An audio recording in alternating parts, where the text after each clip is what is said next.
அனைவருக்கும் எஸ்பி ஸ்லோகாஸின் இனிய வணக்கம். கஷ்டங்கள் தீர்க்கும் ராதாஷ்டமி. சதா சர்வகாலமும் கிருஷ்ணரையே நினைத்து கொண்டிருந்த ராதை அவதரித்த இந்த ராதாஷ்டமியில் பகவான் ஸ்ரீ கிருஷ்ணரையும் ராதையையும் பஜனை செய்து பாடல்கள் பாடி ஸ்லோகங்கள் சொல்லுவது மிகவும் நல்ல பலன்களை வழங்கும். ஒரு சமயம் கவி ஜெயதேவர் காவியத்தில் தன்னை முழுவதும் இழந்திருந்தார். வரி வரியாக அதை இழைத்திருந்தார். கிருஷ்ணரின் அன்பும் ராதையின் அர்ப்பணிப்பும் அவர் கவிதைகளில் கரை புரண்டு ஓடின. ஆற்று வெள்ளத்தில் வீழ்ந்தவர் மீள முடியாமல் அடித்துச் செல்லப்படுவதைப் போல பக்தி வெள்ளத்தில் வீழ்ந்த அந்த கவியும் அதன் ஓட்டத்திலேயே அடித்துச் செல்லப்படுகிறார். காவியத்தில் ஒரு கட்டம். கிருஷ்ணருக்கும் ராதைக்கும் சிறு ஊடல். காவிய மரபுப்படி கவி கிருஷ்ணராகி ராதையிடம் அன்புக்காக கெஞ்ச வேண்டும். அளவை மீறி கொஞ்சவும் வேண்டும். அடியே ராதே, விரகத்தினால் தவிக்கும் என் சிரத்திலே உன் பனிமலர் போன்ற தாமரை தளிர்பாதங்களை வைத்து அருள்வாய் என்று எழுதுகிறார். அவரா எழுதுகிறார்? அந்த கண்ணன் அல்லவா அவர் மூலம் எழுதுகிறார். எழுதி முடித்த கணம் கவி தன் சுயநினைவுக்கு மீள்கிறார். அடுத்த கணம் என்ன அபச்சாரம் செய்துவிட்டோம் என்று அலறினார். பகவானின் சிரசில் ராதையின் பாதங்களா? ஜீவாத்மாக்கள் எல்லாம் பற்ற வேண்டியது அந்த பரமனின் திருவடியல்லவா? சாதாரண கோபிகையின் கால்களை அந்த கோகுலன் பற்றுவதா என்று வெதும்பி அந்த கவி எழுதிய ஏட்டை கிழித்தார். பண்ணிய பாவத்துக்கு பிராயச்சித்தமாக நதியில் நீராடி திரும்பலாம் என்று புறப்பட்டு போகிறார். சிறிது நேரம் சென்றது. பாதி குளியலில் திரும்பி வருகிறார். என்ன பாதி நீராடலில் திரும்பும் கோலம் என்று மனைவி பத்மாவதி கேட்கிறாள். அதற்கு கவியோ, ஒரு கவிதை நினைவுக்கு வந்துவிட்டது, அதை எழுதி வைத்துவிட்டு போகிறேன் என்று சொல்லி ஏட்டில் எழுதி வைத்துவிட்டு மீண்டும் நீராடச் சென்று விட்டார். குளித்து முடித்து திருமண் இட்டு அந்த தாமோதரனின் நாமம் சொல்லியபடி வீடு வந்து சேர்ந்தார் ஜெயதேவர். ஏட்டில் ஒரு கவிதை எழுதியிருப்பதை கண்டார். தான் கிழித்து எறிந்த அதே கவிதை. யார் ஏட்டில் கவிதை எழுதியது என்று பத்மாவதியிடம் கேட்டார். நீங்கள் தானே பாதி குளியலில் வந்து எழுதி போனீர்கள் என்று பதிலளித்தார். நான் எங்கே பாதியில் வந்தேன் என்று எதிர்கேள்வி கேட்டார். அடுத்த கணம் அவருக்கு அனைத்தும் விளங்கிவிட்டது.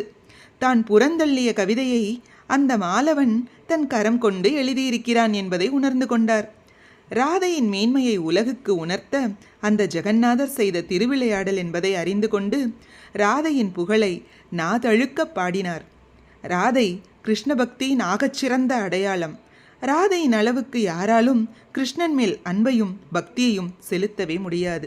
கிருஷ்ணனே ராதையிடம் ஒரு முறை, சதா சர்வகாலமும் என் நாமத்தையே சொல்லிக் கொண்டிருக்கிறாயே, அதில் அப்படி என்னதான் இன்பம் இருக்கிறது என்று கேட்டார். அதற்கு ராதை, நீங்கள் ராதையாக மாறினால் மட்டுமே அதை அறிந்து கொள்ள முடியும் என்று பதிலுரைத்தாள். அதை அறிந்து கொள்வதற்காகவே கிருஷ்ணர் சைத்தன்யராக அவதரித்தார் என்று சொல்கிறார்கள் பெரியோர்கள். ராதை திருமகளின் அம்சம். கண்ணன் அவதரிப்பதற்கு முன்பாகவே அவதரித்து கண்ணனுக்காக காத்திருந்தவள் ராதா. ராதா கண்ணனுக்கு முன்பாக பிறந்துவிட்டாலும் கண்ணன் பிறந்த பின்புதான் கண் திறந்தாள் என்று சொல்வார்கள். கிருஷ்ண சிந்தனையே கலியுகத்தில் இருக்கும் துன்பங்களை கடக்க வழியாகும். கலியுகத்தில் யாகங்களும் தவங்களும் செய்தல் அரிது. ஆனால் நாம சங்கீர்த்தனம் செய்வது எளிது. அதுவும் கிருஷ்ணநாமம் சொல்பவர்களை பகவான் ஓடி வந்து காப்பார் என்பதை இந்த உலகுக்கு உணர்த்தவே ராதை கிருஷ்ண ஜபத்திலேயே மூழ்கி கிடந்தாள்.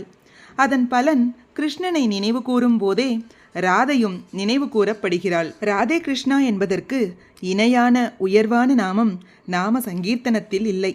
அதனால்தான் பாகவதர்கள் தங்களுக்குள் ராதே கிருஷ்ணா என்று எப்போதும் சொல்லிக்கொள்கிறார்கள்.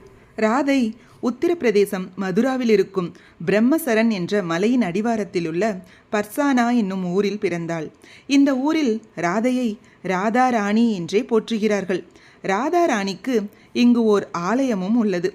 இங்கு வாழும் மக்கள் அனைவரும் தங்களை ராதையாகவே பாவிக்கிறார்கள்.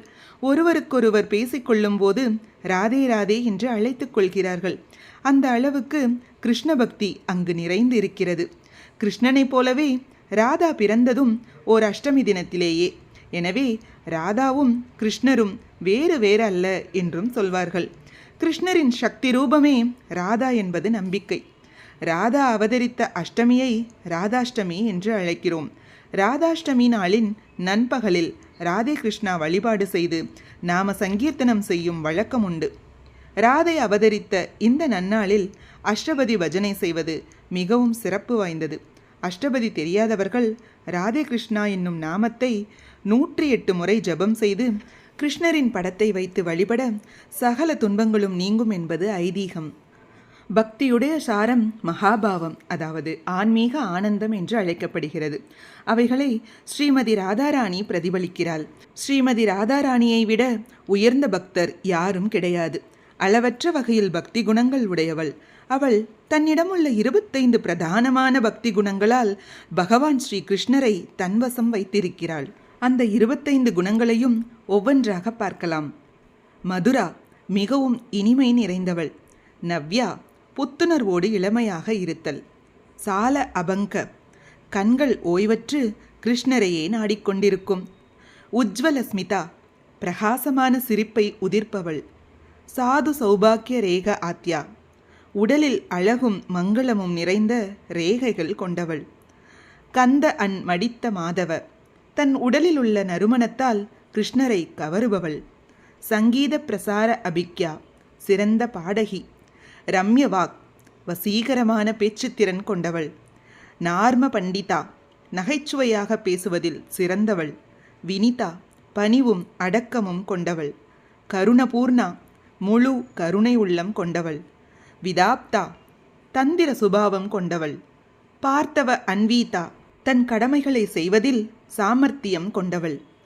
லஜ்ஜ சூலோ கூச்ச சுபாவம் கொண்டவள். சூமரியாதா மரியாதை கொண்டவள். தைரிய சலனமற்றவள். காம்பீரியசாலினி கம்பீர மனமுடையவள். சூவிலாச விளையாட்டு சுபாவம் கொண்டவள். மகாபாவ உயர்ந்த ஆன்மீக ஆனந்தத்தை உடையவள்.